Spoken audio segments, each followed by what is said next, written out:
আসসালামু আলাইকুম প্রিয় শিক্ষার্থী বন্ধুরা, কেমন আছো তোমরা সবাই? আশা করি অনেক অনেক ভালো আছো। তো আজকে তোমাদের লেকচার হচ্ছে এনকোডার নিয়ে। তোমরা অবশ্যই জানো আইসিটি তৃতীয় অধ্যায়ে সংখ্যা পদ্ধতি এবং ডিজিটাল ডিভাইস এর দ্বিতীয় অংশ ডিজিটাল ডিভাইসের ভিতরে এনকোডার নিয়ে আলোচনা করা আছে। তো আমরা সর্বপ্রথমে এনকোডারের সংজ্ঞা জানার চেষ্টা করব। এনকোডার আসলে কি? আমরা জানি কম্পিউটার 0 আর 1 অর্থাৎ বাইনারি সংখ্যা ছাড়া আর কোনো কিছু সংখ্যা বোঝে না। তাহলে কম্পিউটারদেরকে বোঝাতে হয়, আমাদের ভাষাটাকে কম্পিউটারকে বোঝাতে হয়, আমাদের ভাষাটাকে কম্পিউটার ভাষাকে বোঝাতে হয়, কম্পিউটারকে বোঝাতে হয়। আমরা 0 আর 1 তো টাইপ করতে পারবো না, আমরা যেইটাই টাইপ করব কম্পিউটার সেটাকে কি করবে? কনভার্ট করবে, বাইনারিতে কনভার্ট করে কম্পিউটার বুঝবে। তো সেই কনভার্ট করার পদ্ধতি হচ্ছে এনকোডার। দেখো, এনকোডারের সংজ্ঞা হচ্ছে মানুষের ভাষাকে কম্পিউটারের বোধগম্য করাকেই এনকোডার বলা হয়। সহজ একটা সংজ্ঞা হচ্ছে মানুষের ভাষাকে কম্পিউটারের বোধগম্য করাকেই এনকোডার বলা হয়। সর্বপ্রথম আমরা এনকোডারের সংজ্ঞা জানলাম। তো মানুষের ভাষা এনকোড করার পর সেটা কম্পিউটারের বোধগম্য ভাষায় রূপান্তর হয়ে যাবে। যে সংজ্ঞাটা লিখতে হয়, তোমরা যদি এইভাবে লেখো যে মানুষের ভাষাকে কম্পিউটার ভাষায় কম্পিউটারের বোধগম্য করাকে এনকোডার বলা হয়, আশা করা যায় পাওয়া যাবে। এখানে আমরা একে এক পাবো। এইটা আমাদের এনকোডারের সংজ্ঞা। এখন দেখো, এনকোডার দুইটা ভাগে বিভক্ত। কয় ভাগে ভাইয়া? দুইটা।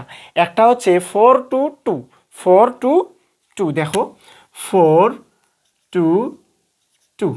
একটা হচ্ছে এই যে 4 থেকে 2 লাইন, 4 থেকে মানে 4টা হবে ইনপুট, 2টা হবে আউটপুট। আর একটা হচ্ছে 3 to 8, 8 to 3, 8 to 3। এইটা হচ্ছে আমাদের দ্বিতীয় যে নিয়মটা। একটা হচ্ছে 4টা ইনপুট হবে, 2টা আউটপুট হবে। একটা 8টা ইনপুট হবে, 3টা আউটপুট হবে। এইটা আমাদের মেইন থিম, অর্থাৎ আমরা যেটা এখন শিখব। সর্বপ্রথম আমরা শিখব 4 to 2। এটা কিভাবে সম্ভব? আমাদের সর্বপ্রথম কি জানতে হবে? এটা সত্যক সারণী জানতে হবে। সত্যক সারণী। তাহলে সত্যক সারণী আমরা তো জানি কি করতে হয়, একটা টেবিল আঁকতে হয়। কি আঁকতে হয় ভাইয়া? একটা টেবিল আঁকতে হয়। তাহলে টেবিলটা আঁকবো আমরা। আঁকলাম। টেবিলে কি দেওয়া আছে? একটা ইনপুট হবে, একটা আউটপুট হবে। এই যে ইনপুট আর হচ্ছে আউটপুট। তাহলে দেখো তো ভাইয়া, ইনপুট কয়টি হবে? ইনপুট এখানে দেখো তো, ইনপুট হবে 4টি। কয়টি? 4টি। ইনপুট 4টি, আমরা 4টি ভাগ করে নিই। আর আউটপুট হবে কয়টি? 2টি। প্রথমে আমরা কি করব? ইনপুটগুলো বা আউটপুটগুলোর নাম লিখে নেব, প্লাস আমরা এখানে 4টা করে ঘর দিয়ে দেব।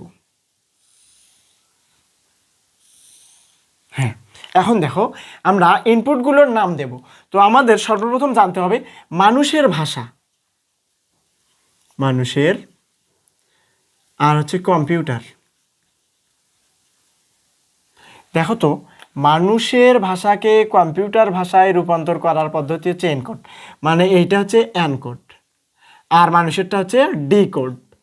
কোড দুই প্রকার, একটা হচ্ছে এনকোডার আর একটা ডিকোডার। এনকোডার যেটা, সেটা হচ্ছে কম্পিউটারের ভাষার বোধগম্য, আর ডিকোড যেটা, সেটা মানুষের বোধগম্য। তাহলে ইনপুট যেটা, সেটা তো অবশ্যই মানুষের বোধগম্য হবে না, আর আউটপুট যেটা, সেটা হবে এনকোডারের বোধগম্য ভাষা বা কম্পিউটারের বোধগম্য ভাষা। তাহলে মানুষের বোধগম্যকে বলা হয় ডিকোডার। তাহলে আমরা ডি লিখবো হচ্ছে 0, D1, D2 আর হচ্ছে D3। বোঝাতে পারছি কি? ইনপুটগুলোর যে নামগুলো দেব সেগুলো আমরা তো জানি। মানুষের ভাষার বোধগম্য হচ্ছে ডিকোডার। তাহলে ইনপুট আমরা দেব হচ্ছে ডিকোডার, সেইটা ওরা প্রসেস করে এনকোডার বার করবে। তাহলে ইতে হচ্ছে এনকোডার 1, ইতে এনকোডার 2। আমরা যখন গেটগুলো নিয়ে আলোচনা করছিলাম তখন বলছিলাম সবগুলো গেটের 2 বা ততোধিক ইনপুট হয়, শুধুমাত্র নট গেটের একটা হয়, আর আউটপুট হয় একটা। কয়টা হয় ভাইয়া? আউটপুট সকল গেটের একটা হয়। কিন্তু এখানে দেখো তো কয়টার কথা বলছে? 2টা আউটপুট হবে। কয়টা? 2টা আউটপুট লিখলাম, E1 আর হচ্ছে E2। ইতে এনকোডার আর ডিতে ডিকোডার। এখন আমাদের কাজ, আমরা প্রথমে কি করতাম? আমরা ইনপুট লিখতাম হচ্ছে ইনপুট লিখতাম, ইনপুটের সংখ্যা অনুযায়ী সবচেয়ে ডাইনে যেটা থাকে একটা 0 একটা 1 একটা 0 একটা 1, তারপরে 0 0 1 1 0 0 1 1, তারপর 4টা 0 4টা 1 এটা করতাম। এখন সেইটা আমরা আউটপুটে ইউজ করব। কিসে ইউজ করব ভাইয়া? কিসে ব্যবহার করব? আউটপুটে ব্যবহার করব। একটা 0 একটা 1 একটা 0 একটা 1, তার সামনেরটা 0 0 1 1। এটা হচ্ছে প্রথমে আমরা গেটের ক্ষেত্রে আমরা এটা ইনপুট ব্যবহার করতাম। এখন আমরা কোডের ক্ষেত্রে আমরা সেটা আউটপুটে ব্যবহার করব। আর ইনপুট লিখব হচ্ছে প্রথমের ঘরে আমরা 1 দেব এবং শেষের ঘরে 1 দেব। সেইটা সোজা করে এখানে যতগুলো ঘর আছে সবগুলোতেই 1 দেব। তাহলে দেখো তো এই যে ঘরটা, এই যে এখান থেকে এই পাশে দেখো তো সবগুলোতেই 1 আসছে না? বাকি যতগুলো আছে সবগুলোতে আমরা 0 দেব। সহজ একটা পদ্ধতি, যেটা যে কেউ হয়তো বা শেখাবে না। দেখো আমরা কি করব, প্রথম ঘরে 1 দেব এবং শেষের ঘরে 1 দেব, দিয়ে ওই যে ঘর দেওয়ার সময় দেখো না এক পাশে খুঁটি গাড়ে আরেক পাশে খুঁটি গাড়ে একটা দড়ি টাঙায়। তো আমরা এখানে ধরো দড়ি টাঙবো, এই পাশ দিয়ে দড়ি টাঙে এখানে 1 লিখছি আর এখানে 1 লিখছি, সোজা করে 1 লিখবো। যে ঘরগুলো পড়বে সেগুলোতে আমরা 1 লিখবো। সেমভাবে এখানে কাজ হয়ে গেল। এখান থেকে আমরা এখন কী বার করবো? একটা সমীকরণ বের করবো এখান থেকে। এই যে ইনপুট দেখো তো E1 এখানে একটা। আমরা সমীকরণ যখন বের করি জিরোগুলো কাউন্ট করি না, জিরোর ঘর কি করি না? কাউন্ট করি না। জিরোর ঘর যদি কাউন্ট না করি তাহলে এখানে E1 সমান সমান কী বার হবে ভাইয়া? E1 এখানে 1 ছিল, এই 1 এখানে কি আছে? D2 ঘরে। কি ঘরে? এই 1 দেখতে হবে কোন ঘরে আছে। এই যে এই 1 কোন ঘরে আসছিল? D2 ঘরে। তাহলে আমাদের ফলাফল হচ্ছে D2। আর এটা কিসের কাজ করবে? যোগের কাজ করবে। কিসের কাজ? যোগের কাজ। এবং পরেরটাতে 1 আছে, 1 কিসের ঘরে? D3 ঘরে। তাহলে আমরা D3 লিখব। আশা করা যায় বোঝাতে পারতেছি। কারণ দেখো এখানে ইনপুট দেখতে হবে কোথায় 1 আছে, ইনপুট এখানে 1 আছে, এবং এই 1কে সোজা করে দেখতে হবে আউটপুট কোথায় 1 আছে। আমাদের অবশ্যই চিন্তা করতে হবে এখানে আউটপুট প্রথম ঘরে 1 আছে কোথায়। তাহলে 1 আছে, এই 1টাকে দেখতে হবে ইনপুটে কোথায় 1 আছে। দেখো তো এখানে 0 এখানে 1 এখানে 0 এখানে 0, তাহলে এখানে 1 আছে। সেই 1টা আমরা এখানে কাউন্ট করব। সেই 1টাকে আমরা এখানে কাউন্ট করছি। সেই 1 ঘরে ছিল, কিসের ঘরে ছিল? D2 ঘরে ছিল, প্লাস D3 হচ্ছে এই যে এখানে D3 ঘরে ছিল। এখন আমাদের আরেকটা হচ্ছে E2, সেটা হচ্ছে কিসের ঘরে? দেখো তো প্রথমটা ছিল এখানে, সেটা ছিল হচ্ছে D1 ঘরে। D1 যোগ করব আমরা, এইটা ছিল কোথায়? D3 ঘরে। কিসের ঘরে? D3 ঘরে। এইটা আমাদের আরেকটা আউটপুট বের হলো। এখন এখান থেকে আমাদের তো অবশ্যই সাংকেতিক চিহ্ন জানতে হবে। এটা হচ্ছে সমীকরণ।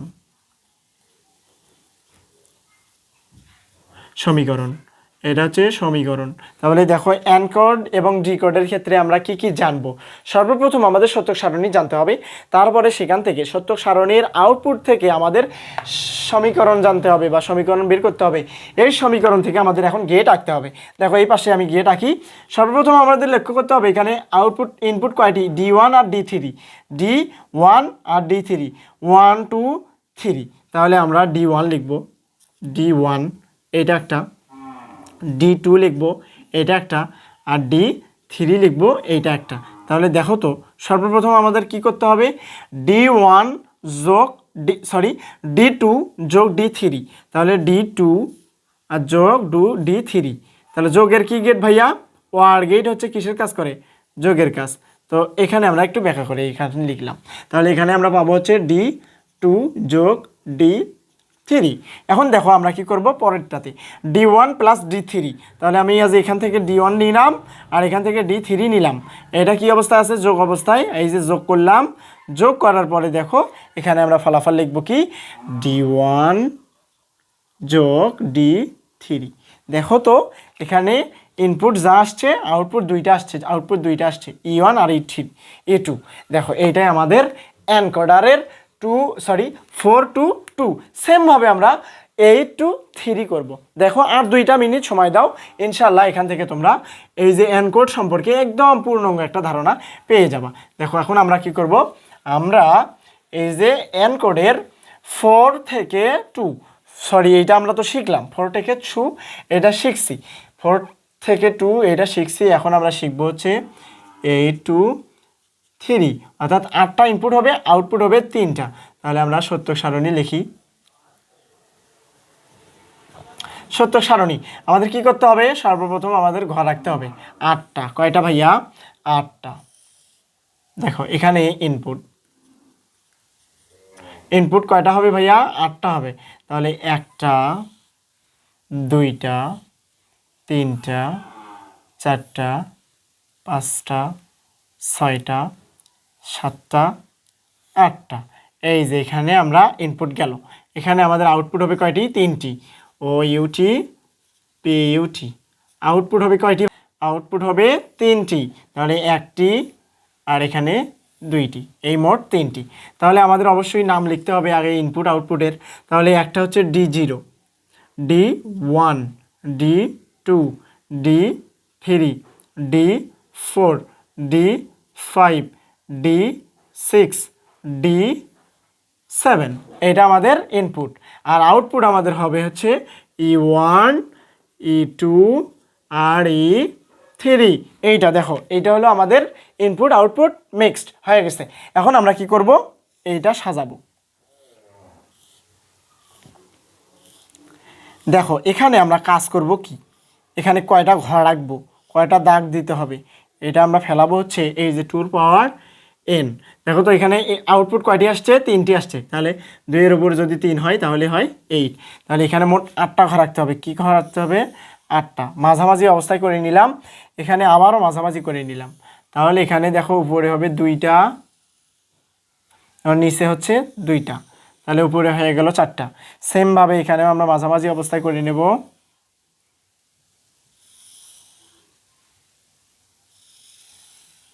এই যে এখন দেখো আমরা কি কাজ করব?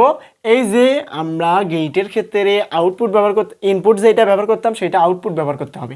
তাহলে সর্বশেষে যে আউটপুটটা থাকবে সেটা একটা 0, একটা 1, একটা 0, একটা 1, একটা 0, একটা 1, একটা 0, একটা 1। তার সামনে যেটা আছে 00, 00, 11, 00, 11, তারপরে 4টা 0, 4টা 1। এখন দেখো আমরা যে ইনপুটটা ব্যবহার করব সেটা ওখানে কি করছিলাম? প্রথম ঘরে দিছিলাম আর শেষ ঘরে দিছিলাম। সেমভাবে এখানেও আমরা কি করব? প্রথমের ঘরে দেব এবং শেষের ঘরে দেব। এর উপরে যেটা ছিল এই যে এটা, তারপরে এইটা, মানে সোজা করে আমরা মাঝের ঘরগুলোতে শুধুমাত্র কি দেব? ইনপুটগুলো দেব। এইটা সহজ বুদ্ধি। আর এখানে যদি তোমরা মনে রাখতে চাও, প্রথমের ঘরে আমরা প্রথমটা দেব, বাকি 6টা কি রাখবো? ফ্রি রাখবো। তারপরে একটা খালি করব, প্রথমের ঘরে দেব, পরে একটা খালি রেখে পরেরটা দেবো, তার 2টা খালি রেখে, 3টা খালি রেখে, 4টে খালি রেখে, 5টা খালি রেখে, 6টা 7টা খালি রেখে আমরা করব। আর মাঝে যেগুলো ছিল সেগুলো সবগুলোই আমরা 0 দিয়ে ভরাট করে নেব, 0 দিয়ে ভরাট করে নেব। মাঝেরগুলো শুধুমাত্র প্রথমটা দিব এবং শেষেরটা দিব। প্রথমটা এই যে প্রথমটা দিছি আর এখানে শেষেরটা দিছি, সবগুলোতে আমরা কি করব? 0 এখন ইউজ করব। এখন এখান থেকে আমাদের একটা সাংকেতিক চিহ্ন বের করতে হবে বা সমীকরণ বের করতে হবে। সেই সমীকরণ থেকে আমরা আবার কি করব? একটা গেট আঁকবো। দেখো এইটাই হলেই আমাদের আজকের লেকচার এখান পর্যন্তই শেষ হবে, কারণ আমরা এখানে এনকোডার শেষ দেওয়ার চেষ্টা করলাম। আশা করা যায় এনকোডার শেষ হয়ে যাবে ইনশাল্লাহ, আর দ্বিতীয়বার এই লেকচারটার দেওয়া লাগবে না। এখানে দেখো তো ইনপুট আউটপুট কয়টি হচ্ছে? 3টি। একটা হচ্ছে E1, এটা একটা, E2 একটা, আর E3 একটা। তাহলে দেখো E1 আমাদের চিন্তা করতে হবে, এখানে 4টা ঘর আছে, 1টা 2টা 3টা 4টা, মানে ও E1-এর জায়গা আউটপুট কোথায় 1 আছে? এখানে 4টাতে 1 আছে। তাহলে এই 4টার ঘরে দেখতে হবে সামনের দিকে কোন জায়গায় 1 আছে ইনপুটে। তাহলে প্রথমে ইনপুটে আছে হচ্ছে D4 যোগ D4 এর পরে ছিল হচ্ছে D5 এর ঘরে D5, তারপরে ছিল D6, তারপরে ছিল D7। দেখো কথাটা বোঝো আগে একবার, আগে দেখবো এই জায়গায় D1-এর জায়গায় 1 আছে এখানে D4-এ, তারপরে 1 আছে হচ্ছে D6-এ 5-এ, আর এখানে ছিল দেখো এখানে D4-এ ছিল, 5-এ ছিল, 6-এ ছিল এবং 7-এ ছিল। এই যে এখানে 7 হবে, ভুল হয়ে গেছে, 7 হবে। দেখো এখানে 7-এ আমরা কাজ করছি। এখন দেখো D2 দেখতে হবে, D2-র ঘরে প্রথমে 2টা ছিল, একটা হচ্ছে D2, একটা হচ্ছে D3। দেখো এই ঘরটা, এই যে এখানে 1 আর এখানে 1, তাহলে একটা D2 একটা D3, D2 যোগ D3 যোগ, এখন পরে দেখো তো এই যে শেষের দুটো আছে, তাহলে শেষের দুটো অবশ্যই একটা হচ্ছে D6 একটা D7, তাহলে D6 আর হচ্ছে D7 যোগ D7 D7 এইটা। পরেরটা দেখো, এখন পরেরটা আমরা কি করব, নম্বরটা সরি E3 যেটা ছিল, এই যে প্রথমটা ছিল হচ্ছে এই যে এখানে দ্বিতীয় লাইন, অর্থাৎ এই ঘরে, এখানেও দ্বিতীয় ঘরে আমাদের কাউন্ট করতে হবে। দ্বিতীয় ঘরে ছিল হচ্ছে 1, সরি সেটা হচ্ছে D1 ছিল, যোগ করতে হবে। তারপরেরটা ছিল এই ঘরে, দেখো তো এই ঘরে না, এখানে 1 ছিল, তাহলে এখানে কোন ঘরে ছিল দেখো তো, এখানে ঘরে ছিল হচ্ছে এই যে D3, কি ছিল D3 যোগ পরেরটা দেখো এখানে, তাহলে এখানে কোন জায়গায় ছিল, এই যে এখানে D5 অর্থাৎ বেজোড়া সংখ্যাগুলো, শেষেরটা হচ্ছে D7, দেখো D7। আশা করা যায় বোঝাতে পারছি। এখন এইটার থেকে আমাদের একটা কি আঁকতে হবে, একটা সাংকেতিক চিহ্ন বা গেট আঁকতে হবে। এগুলো মুছে দেই, আশা করা যায় এগুলো তোমাদের আর লাগবে না। তোমরা একটু একবার দেখে এটা কি করে নিবা, নোট করে নিবা বা স্ক্রিনশট দিয়ে নোট করে নিবা। তাহলে দেখো এখানে আমাদের লিখতে হবে D1 D2 D3 D4 D5 D6 D7 আর D0। এই যে এটা আমাদের ইনপুট সংখ্যা, এখান থেকে আমাদের আউটপুট বের করতে হবে। দেখো সর্বপ্রথম E1 যে ফলটা ছিল এটা সবগুলোই যোগ করতে হবে। তাহলে এখানে ছিল হচ্ছে D4, কি ছিল D4, তারপরে ছিল হচ্ছে D5, তারপরে ছিল D6, তারপরে ছিল D7। এগুলো আমরা কি করে দেব, যোগের গেট করে দেব, এই যে চাঁদ মার্কা বা বেলচার মতো যে গেটটা সেইটা। এটা হচ্ছে E1, এটা কি E1। পরেরটা দেখো D2, এই যে এখানে D2, এই যে D2 গেল, তারপরে হচ্ছে D3, এই যে D3, তারপর হচ্ছে D6 এই যে এইটা D6 আর এইটা D7। এইটা আমাদের কি গেট রাখতে হবে, চাঁদের মতো আকৃতির ওয়ার গেট। আমরা জানি ওয়ার গেট কি কাজ করে, যোগের কাজ করে। এইটা হচ্ছে E2, এইটা হচ্ছে E2। এখন আছে একটা E3 মান দেখো তো ভাইয়া কি আছে, প্রথমে আছে হচ্ছে এখানে D1 আছে, এই যে আমরা D1 এখান থেকে নিয়ে যাব D1, তারপর আছে D3, এই যে D3 নিয়ে গেলাম, তারপর D5, এই যে D5 আর এই যে D7, এই যে 4টা করে। এইটা আমরা কিসের গেট আঁকবো, এইটা হচ্ছে ওয়ার গেট আঁকবো। এই যে এটা হলো E3। এইটাই ছিল আমাদের এনকোডার নিয়ে আলোচনা। আশা করা যায় এনকোডার নিয়ে আর কোনো সমস্যা থাকবে না। তোমরা সর্বপ্রথম মনে রাখবে এনকোড কী কাজ করে। এনকোডের সংজ্ঞাটা, এনকোড হচ্ছে মানুষের ভাষাকে কম্পিউটার ভাষায় বোধগম্য করার যে পদ্ধতি, মানে আমরা যে ভাষাটা লিখব সেটা কম্পিউটার যে ভাষায় বুঝবে সেই কাজ করাটা এনকোডে করে রাখে। তো আশা করা যায় এই লেকচার আর দ্বিতীয়বার লাগবে না।